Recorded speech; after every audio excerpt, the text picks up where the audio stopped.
Hello বন্ধুরা, আমি সকাল সকাল চলে এসেছি আমার বাগানে, যে আপনাদের দেখানোর জন্য আমার বাগানে মোট কী রকমের গাছ রয়েছে।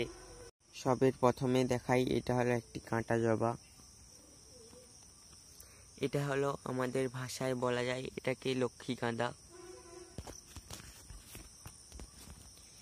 এটা হলো একটি নয়নতারা, এর মিডিলে দেখতে পাচ্ছেন একটা সাদা ফুটকি রয়েছে। আর এটা হলো একটি ইনডোর প্ল্যান্ট। আর এইগুলো হলো মাত্র কয়েকদিনে বেড়ে ওঠা পুর্তলিকা। এখানে আমি মোট কয়েকটা পাতা ফেলেছিলাম, তার থেকেই দেখুন কি সুন্দর হয়ে গেছে। এইটা হলো শিব দুর্গা ধুত্রা বা পাহাড়ি ধুত্রাও বলতে পারেন। এইটা হলো একটি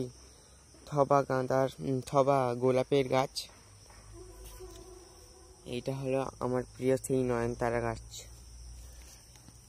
এবং এইটা হলো এক দাদার ভিডিও দেখে আমি এই পুর্তলিকা গাছগুলোকে এইরকম বলের শেপ দিয়েছি।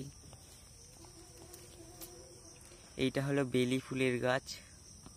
এইটা হলো মোরগঝুটি ফুলের গাছ। এছাড়াও এখানে রয়েছে বিভিন্ন ধরনের অপরাজিতা।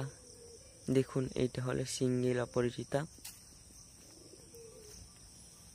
গাছটা এই কয়েকদিনে কত ঝাঁকড়া হয়ে উঠেছে। আর এইটা হলো আমার প্রিয় নাগচম্পা ফুলের গাছ। এখন এখানেই রাখছি, ভালো লাগলে লাইক, কমেন্ট, সাবস্ক্রাইব করতে ভুলো না কিন্তু। টাটা।